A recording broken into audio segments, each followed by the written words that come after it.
Olá, querido povo de Deus, estou aqui gravando mais um vídeo. Dessa vez eu quero falar sobre a questão de que os protestantes dizem que eu sou a igreja. Eu já expliquei isso aqui no canal, mas hoje eu tenho aqui novos detalhes para vocês que me acompanham, para vocês aprenderem um pouco mais, tá certo? Eu vou aqui pegar dois áudios de um protestante que estava debatendo em um grupo católico em defesa da fé, e daí tem alguns protestantes lá, me colocaram nesse grupo e eu vou trazer para vocês muitas pérolas protestantes aqui e diversas explicações contra os argumentos protestantes, né? Já refutei vários deles, inclusive já refutei os argumentos que eles falavam sobre a questão da igreja, a escravidão e etc. Já refutei vários, tem os vídeos anteriores aí no meu canal que podem mostrar isso claramente, tá certo? Então vou mostrar aqui para vocês os dois áudios desse protestante. Vou aproximar aqui para vocês poderem escutar direitinho. Veja só. Vamos lá. Ele deixou a autoridade sobre os apóstolos, não foi? Veja que coisa interessante. Por que ele não deixou a autoridade sobre um templo? Porque ele deixou sobre 12 pessoas. E outra coisa, essas 12 pessoas são as mesmas que são as colunas. Veja, eles são a coluna do templo. Por que Deus disse que a coluna era o próprio templo? Não, a coluna são os apóstolos. Por quê? Porque, meu amigo, faça uma forcinha na sua mente, porque a igreja eram eles. Por quê? Porque quem pregava o evangelho são eles. Quem iria expor o evangelho da graça foi eles. Por isso que eles são coluna desse templo. E deu continuidade por quê? Porque pessoas ouviram essa pregação e foram se achegando, e foram aceitando, e o evangelho foi crescendo. É por isso.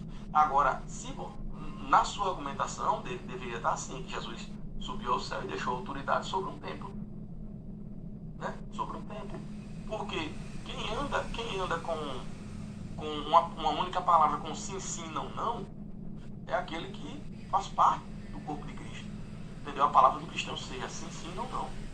Entendeu? Quem anda de modo reto para com a sociedade é o cristão, não é o templo, é o cristão. Até porque, meu amigo, se todos se revoltarem e saírem daquela denominação, vai ficar somente o templo. Então não existe mais igreja, existe um templo. Existe um templo, mas igreja, né, dos reunidos, dos salvos, ela não existe mais, porque todos saíram. Então, como eu ainda acredito, homem, nisso, em dizer que nós não somos a igreja? Não faz sentido, não. Vamos lá, deixa eu colocar aqui o outro áudio.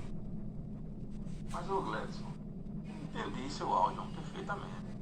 É você que não está entendendo o que eu estou dizendo, porque tu me fez uma pergunta, eu respondi, aí tu respondeu a pergunta que tu mesmo fez, apoiando o que eu disse.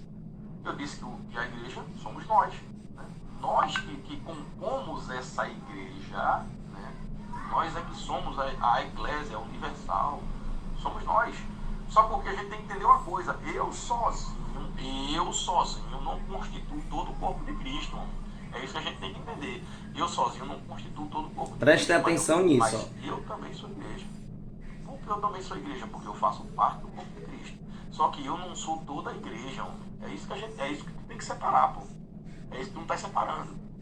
Entendeu? É eu que prego, é eu que evangelizo, sou eu que ando em novidade de vida, sou eu que minha palavra é sim, sim, não, não. Né? Só porque não é só eu que faço isso. É um grupo de pessoas que compõem o corpo místico. Entendeu agora? Então, eu sozinho faço parte dessa igreja. Por fazer parte, eu também sou igreja, mas eu não sou toda a igreja. Eu acho que tu tá levando esse lado para o extremo de toda. Entendeu? Vamos lá. O protestante, ele tem a ideia de que quando eles falam nós somos a igreja, eles também dizem que você é a igreja. E vejam que tudo isso eles querem fazer ao máximo uma argumentação para desprezar a nossa ida ao templo e para desprezar a hierarquia da igreja. Mas eu tenho aqui uma reflexão a fazer para vocês, gente, de um texto que está em Mateus, capítulo 18, do versículo de número 15 ao versículo de número 18, tá? Nesse evangelho fala uma coisa que destrói esse pensamento protestante de dizer que eu sou a igreja. E ele se contradiz aí em alguns pontos, porque uma hora ele diz que é a igreja, e aí no meio do áudio ele diz, mas eu não sou a igreja sozinho. Ok, mas será mesmo que um protestante, ele não faz de si mesmo a igreja dele, fundada por ele, do jeito dele? Vamos aqui imaginar o que está aqui em Mateus capítulo 18, do 15 ao 18. Vamos desenhar aqui, tá? O evangelho diz que se o teu irmão errar contra ti, vai entre tu e ele somente e repreende o teu irmão. Se ele te ouvir, ganharás teu irmão. Se ele não te ouvir, leva contigo 2 testemunhas. Vamos colocar aqui, então, mais 2 bonequinhos, né? Representando aqui as 2 testemunhas. Se ele não ouvir as 2 testemunhas, você na presença das 2 testemunhas, leva ele à igreja. Entende uma coisa? Quando estava só esse aqui, foi até esse daqui. Quando puxou as 2 testemunhas, também fala-se de ir até esse aqui. Mas a terceira sugestão já é diferenciada. Ela diz o quê? Pega ele e leva à igreja. Aqui nós vamos entender o que o católico acredita e vamos levá-lo à igreja, no sentido de conduzi-lo à hierarquia da igreja, para que a definição aconteça do julgamento referente àquela situação. Mas o protestante diz que eu sou a igreja. E qualquer reunião que tiver, que tenha mais 2 pessoas, que tenha 2 ou mais reunidos em nome de Jesus, já é uma igreja. Já é a igreja. Ora, então vamos aqui refutar completamente essa ideia protestante. Por quê? Porque se ele é a igreja, o evangelho era para estar escrito assim: igreja, vai até a outra igreja, repreende a igreja, se esta igreja te ouvir, tu ganharás a igreja. Se esta igreja não te ouvir, tu leva contigo mais 2 igrejas. Se essa igreja não ouvir você e as 2 outras mais igrejas, você vai lá e leva ele à igreja. E se ele não ouvir a igreja, ele seja para ti um pagão publicano. Gente, olha só como isso aqui destrói o pensamento protestante. Olha só como isso daqui acaba com o pensamento protestante. O que o protestante tem sérias dificuldades de entender é a questão da hierarquia.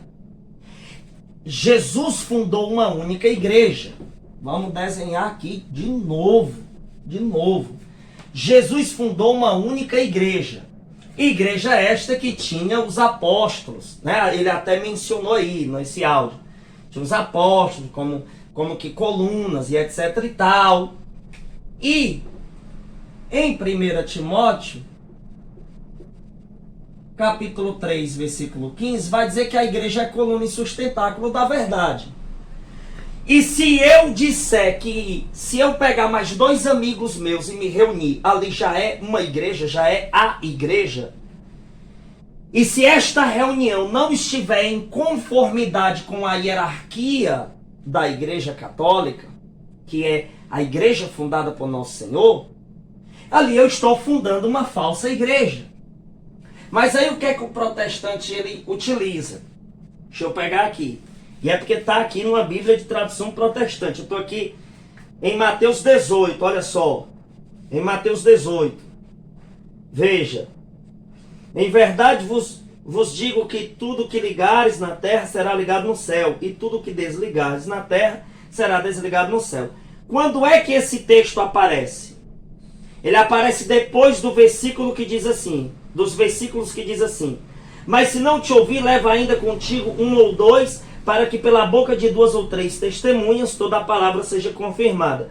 E olha só, e se não as escutar, dize-o à igreja. O que é dizer à igreja? Se nós fôssemos a igreja de acordo com o pensamento protestante, esse dize-o à igreja já tinha acontecido na sugestão, na segunda sugestão, que era qual? Vai até duas testemunhas e leva contigo essas duas testemunhas. Veja, mas diz, ó, e se não escutar, dize-o à igreja. E se também não escutar a igreja, considera-o como um gentio e publicano. Depois disso vai dizer: em verdade te digo, tudo que ligares na terra será ligado nos céus, e tudo que desligares na terra será desligado no céu. Isso daqui é referente a quê? A hierarquia da Santa Igreja, porque a igreja é coluna e sustentáculo da verdade. Agora vamos lá. Eles dizem que se tem uma reunião de pessoas, certo? E se essas pessoas estiverem reunidas em nome de Jesus, ali já é uma igreja. Mas será que é? Vamos pegar aqui Mateus capítulo 7, do versículo 21 ao versículo 23. Bíblia de tradução protestante. Nem todo que me diz Senhor, Senhor entrará no reino dos céus, mas aquele que faz a vontade de meu Pai que está nos céus.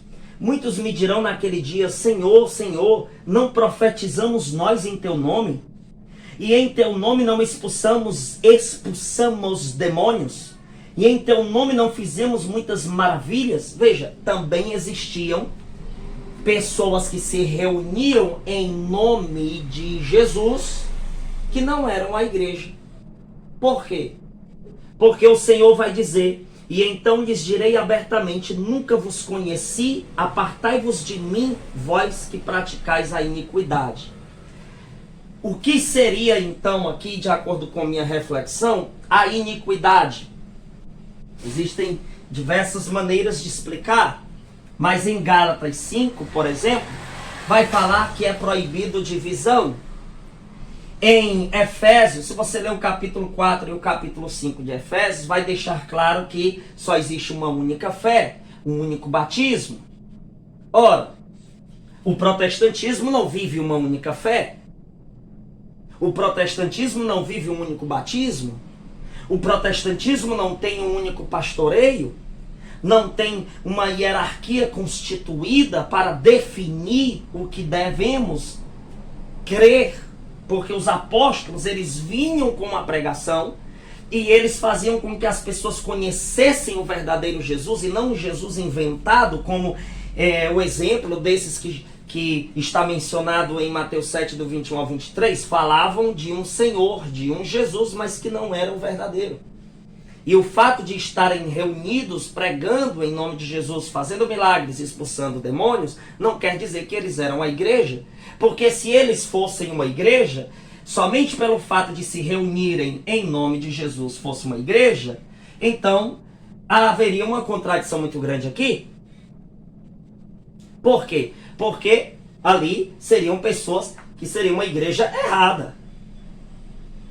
Então, para que eu esteja dentro da igreja verdadeira de Cristo, primeira coisa que eu tenho que entender, esta igreja, ela não nasceu com 16 séculos de atraso com Lutero. Não. Se eu pego a história da igreja, Jesus fundou a igreja. O que é que acontece? Jesus fundou a igreja. Passa-se o tempo, o protestante diz que no século IV a igreja se perdeu. E daí o protestante nunca sabe explicar onde estava esta igreja, que as portas nunca iam prevalecer, as portas do inferno nunca iriam prevalecer. Onde é que estava o caminhar dessa igreja do século IV para cá? Estava o caminhar completamente na cabeça do protestante corrompido, até que vem o tal de Lutero, salvador da pátria, e reforma a igreja. Só que nem eles seguem Lutero e não sabem explicar aonde a igreja verdadeira estava no século V, VI e por aí vai. Não sabem? Então Jesus falava de uma igreja que não era uma igreja protestante, porque naquela época não existia. Era uma igreja que ia caminhar no decorrer dos séculos, sendo uma única igreja, com um único pastoreio, conforme também nos mostra 1 Coríntios 1:10. Não pode ter divisões, tem que ter o mesmo sentimento, o mesmo espírito. Então a ideia do protestante, quando ele fala assim, nós somos a igreja, né? Ele quer dizer que ele é a igreja, juntamente com uma reunião de pessoas que falam em nome de Jesus. Ora, mas o fato de ter pessoas reunidas falando em nome de Jesus não quer dizer que ali seja a igreja verdadeira, porque podem muito bem falar em nome de Jesus e estarem errados em muitos pontos, e assim já não seria a igreja verdadeira. Agora você vê o protestante, tem o adventista, tem a Assembleia de Deus, tem os Testemunhos de Jeová, tem... não tem nem como aqui eu especificar tantos, mas vamos lá. Igreja Batista tradicional, tem os pentecostais, tem isso, tem aquilo, tem isso, tem aquilo. Todos eles com a mesma Bíblia, e vivem um evangelho diferente em cada uma de suas denominações. Isso é igreja? Será que eles podem abrir a boca e dizer que nós somos a igreja? É impossível do protestantismo ter igreja. Está mais do que provado. A gente tem que desenhar, ver o desenho dos bonecos, refuta completamente a ideia deles de igreja. Refuta completamente. Ora, aí fala-se sobre os apóstolos. Sim, e a sucessão apostólica, na mentalidade do protestante, ela não existiu. O cristianismo passou um bom tempo morto, ou enterrado em heresias, corrompido em heresias, até que começou os reformadores a falar a verdade. Coisa que nem os reformadores protestantes, a maioria dos protestantes de hoje não seguem.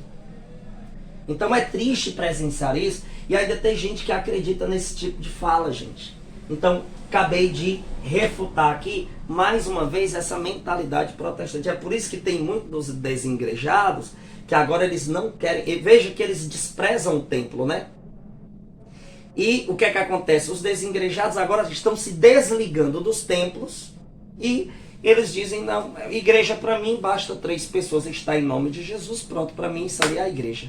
E aí eles desprezam a hierarquia, eles desprezam o templo e eles vivem uma igreja que eles fantasiam. Eles criam na cabeça deles uma igreja e tomam por verdade aquilo. Bem profetizou aqui. Deixa eu pegar aqui a palavra. E é porque eu estou lendo uma tradução de Bíblia protestante. Estou lendo uma tradução de Bíblia protestante. Gente, tomem cuidado com essas ideias protestantes. Tomem cuidado com essas ideias protestantes. 1 Coríntios 1:10. Rogo-vos, porém, irmãos, pelo nome de nosso Senhor Jesus Cristo, que digais todos uma mesma coisa e que não haja entre vós dissensões. Se você pega a imagem dos protestantes, eles dizem uma única coisa? Não. Mas o católico sim, porque a nossa doutrina é uma só. Existem movimentos dentro da igreja, mas todos os movimentos acreditam na Eucaristia, acreditam na existência da hierarquia, acreditam na devoção a Maria, acreditam na mesma Bíblia, diferente dos protestantes, né? Antes, sejais unidos em um mesmo sentido e um mesmo parecer. Veja só, coisa que os protestantes, eles não vivem de jeito nenhum. Eles não querem viver isso daqui. Gente, nas Bíblias de tradução protestante, a gente encontra as respostas contra essas loucuras deles. Efésios capítulo 4, versículo 5. Um só Senhor, uma só fé, um só batismo. Existe um único Senhor no protestantismo? Não. Porque eles falam, muda a fala a Jesus Cristo de acordo com as denominações. Cada uma inventou um Cristo. Cada uma inventou uma fé. Cada uma inventou um batismo. Então isso aqui é nítido, gente. Eu não estou aqui, né, mostrando para vocês. Aí você imagina, certo? Colossenses 1,18 diz aqui assim, Bíblia de tradução protestante. E ele é a cabeça do corpo, da igreja. É o princípio e o primogênito dentre os mortos, para que em tudo tenha preeminência. Ele quem? Cristo é o cabeça do corpo. Do corpo e não dos corpos. Que já imaginou? Protestantismo, tanto de denominação que tem, teria que ser uma cabeça para vários corpos, assim, uma monstruosidade. Não, o corpo é um só. O corpo é um só. Vamos aqui para Timóteo, para fechar a argumentação. 2 Timóteo 4, do 3 ao 4, porque virá um tempo. O protestantismo foi profetizado aqui, gente. Virá um tempo. Né? Vou botar aqui Lutero. Porque virá um tempo em que, veja só, não sofrerão a sã doutrina, mas tendo comichão nos ouvidos, amontoarão para si doutores conforme as suas próprias concupiscências. Lutero é o rebelde. Começa então pessoas a aceitá-lo como um líder, e assim a rebeldia acontece. E desviarão os ouvidos da verdade. Quem é a verdade?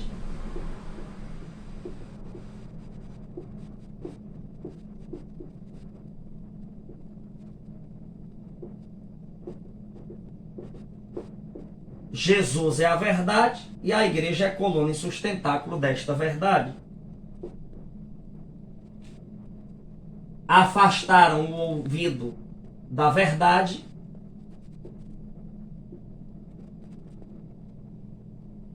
voltando os ouvidos às fábulas.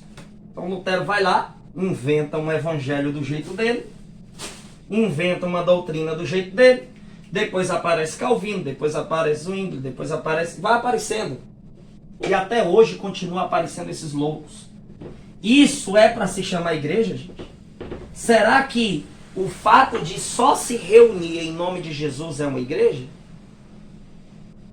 Mas será que aquele Jesus é um verdadeiro Jesus?